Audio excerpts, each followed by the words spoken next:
What's going on, everyone? Jerry here from The Quartering, and some interesting little sound bites came out of Joe Rogan's show the other day when asked about increased control slash walking on eggshells in terms of his agreement with Spotify. And certainly, I think most people by now know where he's going to stand on that. Joe Rogan has had to deal with constant pressure from the mainstream media and even the White House to censor his speech and censor the topics and hosts that he has on the show. It's actually unprecedented. It's really nuts how, I guess you wouldn't call Joe Rogan a journalist, but it feels really bizarre when the White House is making comments about a podcaster, essentially, how do I say, trying to pressure Spotify into censoring him. It's a scary time indeed, and we see basically the same kind of treatment happening right now to Russell Brand, who is also kind of building a huge audience. Rogan gets 12 to 13 million views per episode. Russell Brand puts out daily videos that oftentimes reach into several millions of views, and he talks about a lot of similar issues. He's right on the edge, and he's doing it on YouTube, which has like a lot lower threshold for, talking about the coof in any kind of hypothetical way. Not like, knowingly, or, the thing with like quote unquote misinformation is that I think that it's used too broadly because first of all, to me, there has to be some intent there for me to be worried about misinformation. You can be speaking about something and be wrong without intending to spread false narratives. Like there's that kind of misinformation, and then there's like knowingly putting out information is false, which is not something Joe Rogan does. But these two categories seem to get lumped together all the time. Now, Rogan posted this during the recent show: "I will quit Spotify if I have to walk on eggshells." Rogan gave Spotify an ultimatum again. The hugely popular and hugely controversial podcast host is threatening to quit the music streaming giant, leaving their $200 million deal on the table. During a recent episode of the Joe Rogan podcast, the former mixed martial arts commentator, got into a conversation with MMA fighter Josh Barnett about the cutthroat podcast industry ring. Quote, "I will quit if it gets to a point where I can't do it anymore, where I have to do some sort of weird way that I walk on eggshells and mind my P's and Q's. F that," Rogan said. Hey, this does hit kind of close to home to me because I do have to, in a lot of ways, mind my P's and Q's. And it's frustrating. Now, I will say it's awfully easy to do when you have $400 million in the bank and you don't need YouTube or Spotify. Joe Rogan could put up joerogan.com, launch his own web servers, his own payment services, and put out his podcast to people directly and probably make more money than he makes now hosting it on Spotify, which is simply a convenience. Joe Rogan doesn't need Spotify. Joe Rogan doesn't need YouTube. I mean, he could go to any one of these alt tech platforms and bring 10 million people with him. He could go to Rumble. He could go to BitChute. He could go to Odyssey. But even more than that, he has the kind of money where he could simply just say, all right, I'm launching joerogan.com, host it on my own servers, just the same way that Alex does it with, band.news or something like that. He could just have jerrypodcast.com, and he would probably lose hardly anybody, maybe a million people, which to me would be insane because that's my entire subscriber base. But the additional money he would make by not having to split revenue with Spotify probably mean he comes out ahead. There's more people pouring. He writes, referring to recent headlines spawned over his quote problematic banter from the N-word use to spreading coof misinformation. Joe Rogan described his fear of being picked apart for the public for every little thing. There's always people pouring over it, and it's always the same thing. I do it the same way, Rogan told the 44-year-old heavyweight. If I become something different because I grew bigger, I will quit, he concluded. Rogan first signed with the streaming music platform for $100 million, with still about a year left to complete his contract. The deal has already doubled in its valuation. What's interesting about this is that, a year is, in internet time, a year seems like forever, but in real time, a year is not that long. And What's going to happen with this when his Spotify contract is up? Is there going to be somebody willing to give him $500 million to come to their platform? Is there going to be, we already saw Rumble make some sort of offer to give him $100 million. And where are they going to be in another year? Will they have more VC money? Bringing 10 million active users to your platform could be worth $100 million. It seems like it would be if you had any kind of real monetization stuff in place.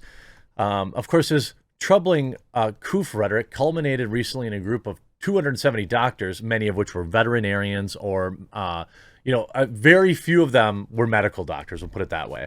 And healthcare experts called him a public menace to society in an open letter to Spotify. They signed their signed warning couldn't move the app to act. So musician activist Neil Young, Joni Mitchell, Dave Crosby, Stephen Stills, and Nils Lofgren also announced a boycott. Spotify has since slapped a content advisory on some of Rogan's episodes containing questionable information about the COOF. During yet another public review, it also removed 113 episodes of the JRE, namely those featuring interviews with, quote, far-life pundits such as Milo Yiannopoulos and Gavin McInnes. In the meantime, his critics have indeed had time to dredge up even more troubling comments from Rogan's past, including the use of his N-words. Yes. We all know about that stuff. I disavow it, but I don't think he's racist. And ultimately, isn't that what matters? During Tuesday's podcast episode, Rogan said his job requires sincerity. Without it, the show doesn't have any success. Barnett urged his friend and former colleague to keep having difficult conversations. It resonates with people because they're so starving for that. Well, yeah, I mean, that's exactly it. I mean, the reason people listen to Joe Rogan is because they can have candid conversations. They can hear a candid conversation that mirrors the conversations that a lot of people are having at the pub or at restaurants or over coffee or at family events or wherever they are. The conversations that you hear on Joe Rogan a lot of times, in terms of like related to the COOF and stuff like that, these are the conversations that regular everyday people are having. And they like to hear that. If they didn't, there wouldn't be 12 million, 13 million viewers. And, Joe Rogan is widely respected as, I don't view Joe Rogan as super smart. I just view him as willing to speak his mind with very little concern. And that's actually brave nowadays in 2022, which is really sad. It's how far we've, fallen from like absolute free speech to like, wow, Joe Rogan's a hero because he says that he took a medicine that wasn't the mainstream media approves medicine. This on top of, Spotify rolling out new disclosures after Joe Rogan boycott. Spotify is rolling out a new content advisory tab on podcasts and other content that mentions the COOF. I mean, is anybody even still talking about it? Like, seriously, be honest. When you hear something about like the COOF or the lockdowns, are you just like, if you're like me, you're just like, I don't care. Like, this is just the world we live in. And by the way, if you go back to a year ago in my videos, this is the same position I held then. I said that this was just going to be the new normal and that the people were going to get it. And there was going to be, and then like, back then that was like this crazy thing to say. We were going to beat this thing. All we had to do was give up all of our civil liberties and bow to the Lord Pfizer and get our 45th injection. And we were going to beat this thing. Nope. It's always going to be there. It's going to be there next year. It's going to be there a year after that. It's going to be there a year after that.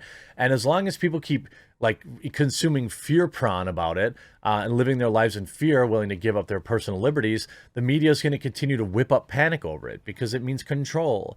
Spotify rolling out the new content advisory. It promised to feature a small blue tab which directs people to its COOF information hub nearly 2 months ago. It has come after a handful of musicians don't care. Spotify said it began to roll out the feature to users on February 2nd, but CNBC spotted it in the app for the first time Monday. The company didn't say why it might have been visible before now. Well, they probably rolled it out like, like normal tech does in a phased manner rather than rolling out to everybody. By the way, I'll be very curious how many people click that tab. I'm just serious. Like, have you ever clicked, like If you mention certain words, YouTube now puts that information tab and links to authoritative sources like Wikipedia. Um, have you ever clicked that? I never have. So this is just a show. It doesn't actually combat possible misinformation. It's not a tool people use. That's absurd. People open the app, they press play, and they close the app. I mean, unless everyone's different than how I imagine people actually use the internet. Like, I already know that if I told you that 30% of my viewers aren't even watching me right now, they're just listening to me, that might seem high to you, but I bet you it's even higher. There's a lot of people that have like YouTube Premium or whatever, and that's a big thing. Like when I'm trying to go to sleep at night, I like to listen to like videos and stuff, but my phone turns off. So without YouTube Premium, you can't listen to videos, I guess, minimized or something like that. Anyways, so a lot of people do that.